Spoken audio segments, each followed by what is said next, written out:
States of America and to the republic for which it stands, one nation, under God, indivisible, with liberty and justice for all.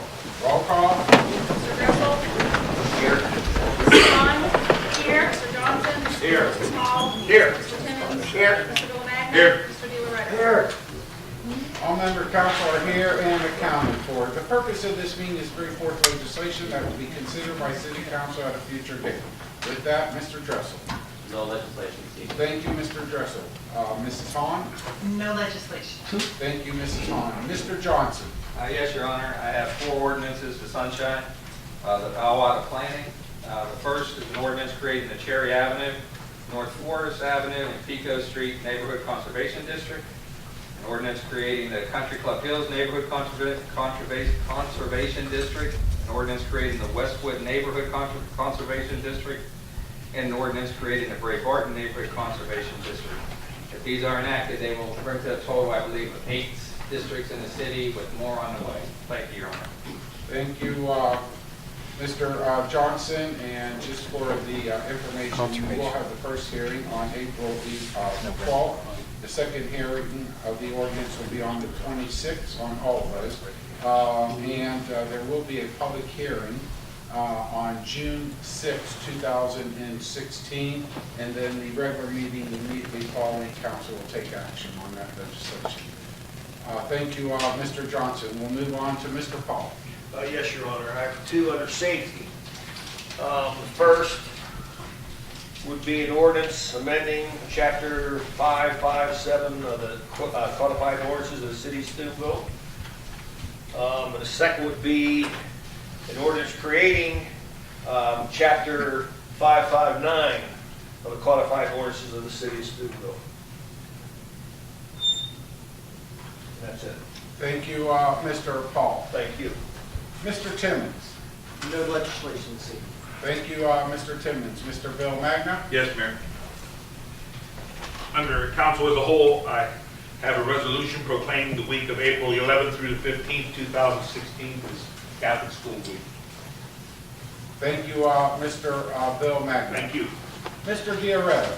Mayor report just a reminder to the residents of South Bend that cleanup begins Saturday, so put everything out on its spick and span. Thank you. Thank you, Mr. De La Reta. That will conclude the sunshining of legislation. Before we move into public forum, I do want to mention that I missed the safety committee meeting earlier. I was traveling back from Washington, D.C., really Arlington, Virginia, where I attended a ARC conference. The local DDAA, Development District Association of Appalachia, which is Omega, we meet annually. There's 13 states that are involved within the ARC regions, not complete states, but 13 states were represented. And the conference was very encouraging. I'm going to pass out information over the next couple of weeks to the members of council, but more importantly, to our Economic Development Office, Mr. Evan Scurdy, who, by the way, will be attending a Brownfield conference this coming Thursday and Friday. On Friday, I will be in Columbus attending a community development conference, or session, I should say. But anyhow, putting all these resources together, it was announced that there's going to be $19.6 million available in funding through the EDA to assist coal-stressed communities throughout the whole Appalachia region. Again, 13 states, not the whole states, but part of it. Ohio, we have Eastern Ohio. 10 counties of Omega represents all those within the Appalachia region. Then there will also be, through ARC, another additional $45 million available. It's a program called POWER for 2016 grants. Right now what we're doing is we're organizing how we're going to administer those grants and who's going to be responsible.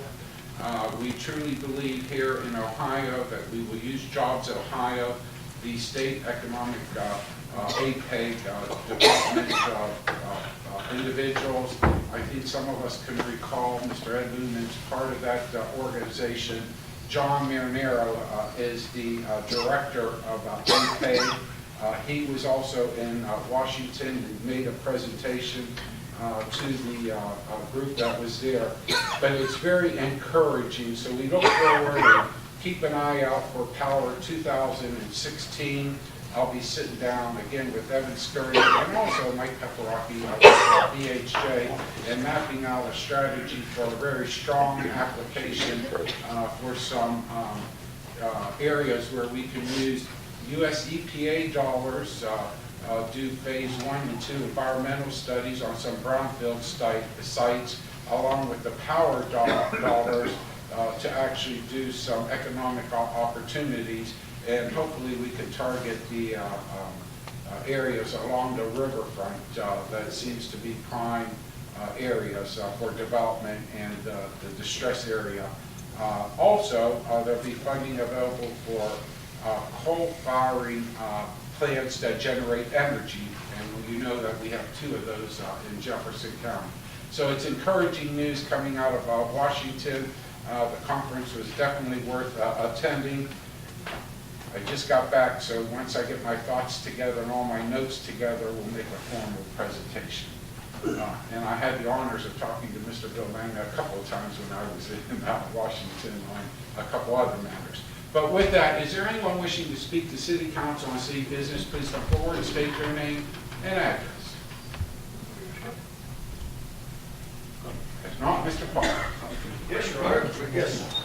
Oh, I'm sorry, Mr. Johnson, you did Yes, Your Honor, after public forum, which I guess is over with, I would like to call a brief executive session for the purpose of discussing getting an update from the law director on recent litigation. You're going to have to mention the Landlord. Landlord litigation. goodness. It's been regularly moved and seconded that City Council move into executive session to discuss litigation, landlord litigation. Roll call. Mr. Russell? Aye. Mrs. Hahn? Aye. Mr. Johnson? Aye. Mr. Paul? Aye. Mr. Timmons? Aye. Mr. Bill Magna? Aye. Mr. Di Loretto? Aye. So moved.